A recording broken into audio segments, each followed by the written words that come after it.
faire. Three ways I'd like to suggest Encore you une can do that. fois, il y a Firstly, 3 moyens que je voudrais we épingler. look at Tout what d'abord, he is doing. on The regarde ce starting qu'il point is fait. the Gospels. Un Read bon the point de Gospel départ, stories ce over and sont over again. les They're a great évangiles. discipleship Lisez, manual. relisez les évangiles. See what he was doing. Voyez ce que Jésus faisait pendant ces années de ministère. Est-ce qu'il guérit? Alors guérissez. Est-ce qu'il chasse les démons? Alors chassez les démons. Est-ce qu'il montre la compassion aux rejetés? Montrez la compassion aux rejetés. Est-ce qu'il sert? Alors servez. Suivez un exemple. Mais il y a plus. Jésus a dit quelque chose d'intéressant en parlant aux Juifs. Il a dit le Fils ne peut rien faire seul. Il ne peut faire que ce qu'il va faire à son Père. Parce que tout ce que fait le Père, le Fils le fait aussi. Alors, si Jésus n'était pas à même de faire quoi que ce soit, sauf quand il voyait son Père agir, comment est-ce que nous, on peut s'attendre à pouvoir agir indépendamment parce que c'était une bonne idée? Il faut être franc avec soi-même, il faut demander à Dieu de nous bénir. Mais il est facile d'oublier de regarder l'œuvre de Dieu dans telle ou telle situation. Souvent, on pense qu'on sait mieux que Dieu. Et normalement, c'est assez catastrophique si on essaie d'œuvrer dans notre propre force. Alors, avoir nos yeux fixés sur Jésus, c'est voir ce qu'il fait, faire ce qu'il fait, faire comme lui. Deuxièmement, c'est regarder Jésus dans les yeux. Qui se regarde intensément dans les yeux? Les amants. Alors moi, j'adorais regarder dans les yeux de ma femme, et c'est réciproque avec elle. Et je ressens son amour qui vient vers moi et mon amour qui va vers elle. C'est vraiment une très très belle expérience. Et ce n'est guère étonnant que lorsque Dieu veut nous expliquer tel type de relation il voudrait avec nous, la comparaison la meilleure qu'il a trouvée, c'est la relation du mariage, une relation d'amour et d'intimité. Jésus ne veut pas simplement qu'on le regarde comme les coureurs regardent la ligne d'arrivée. Non, il veut qu'on fixe nos yeux sur lui, entre quatre yeux si je puis dire. Ces yeux ne sont pas visibles, il faut les imaginer. Et il faut s'entraîner pour ce faire. Mais ça vaut la peine vraiment. D'envisager Jésus, de voir Jésus dans son esprit. Imaginez-vous dans un beau cadre, un paysage magnifique, une plage, et vous voyez un homme qui approche de vous. Et vous vous rendez compte petit à petit qu'il s'agit de Jésus qui approche de vous. En vous imaginant cette scène, comment est-ce que vous réagissez? Voulez-vous partir en courant? Vous avez peur? Ou est-ce que vous vous dites, qu'est-ce qu'il va faire maintenant? Ou est-ce que vous approchez en courant de lui, dans ses bras, parce qu'en vous approchant de lui, vous voyez que ses yeux sont grands ouverts pour vous accueillir et étreindre. Beaucoup d'entre nous devons revoir notre image de Dieu.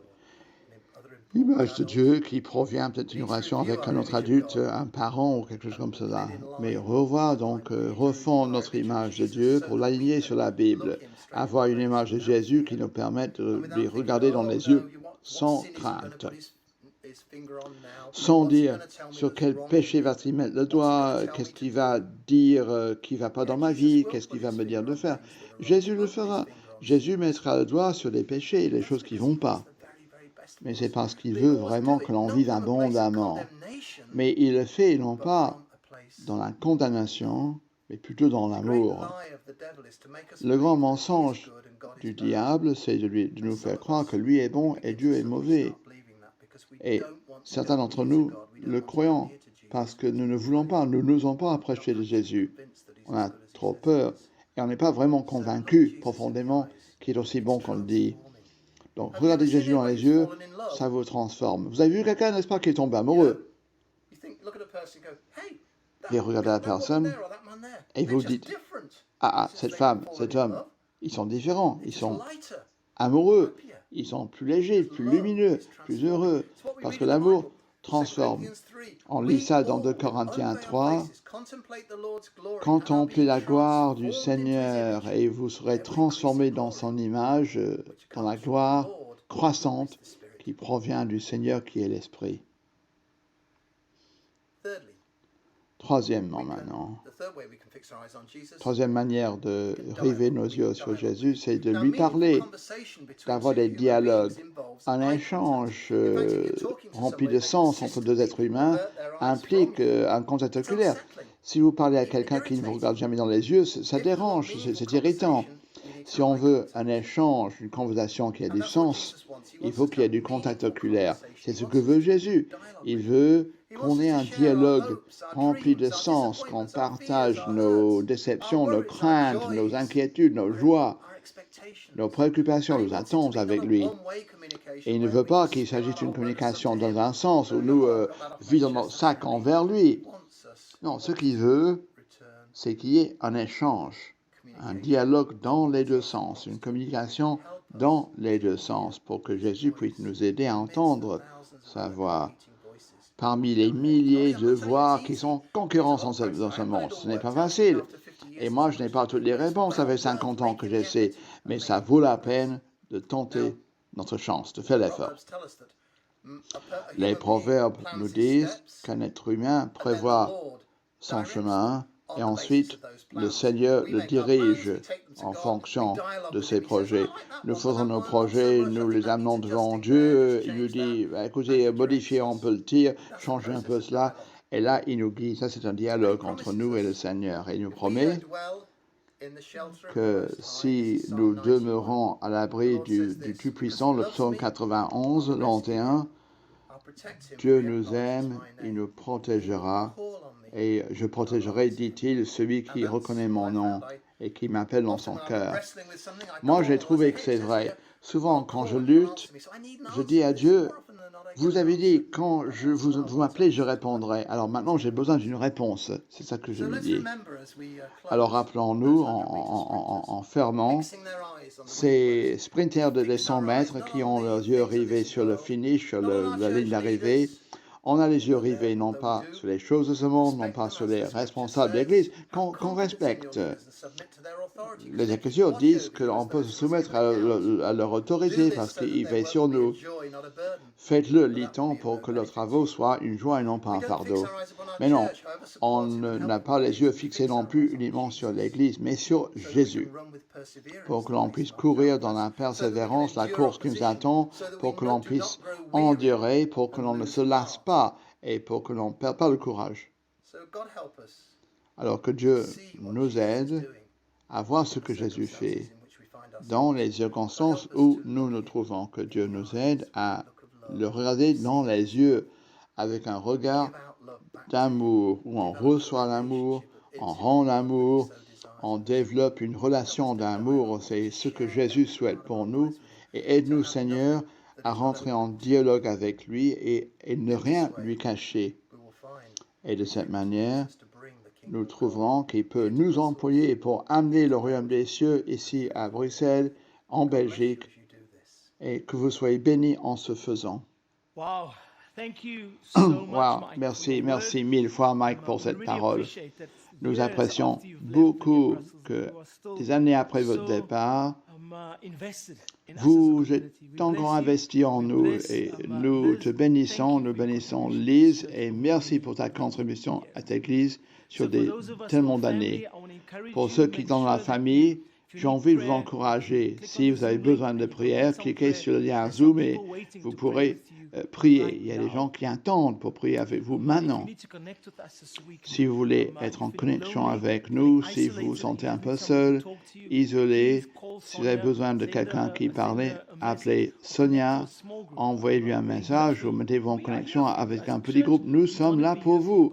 Comme Église, on veut l'être, mais on ne connaît pas vos besoins si vous ne le disiez pas. Ne le dites pas, excusez-moi. Donc, contactez-nous. Nous vous bénissons. Passez un magnifique week-end et rappelez-vous qu'en connexion, on grandit. Donc, en étant en connexion, on grandit. Grandissez cette semaine au nom de Jésus et à la semaine prochaine. Au revoir.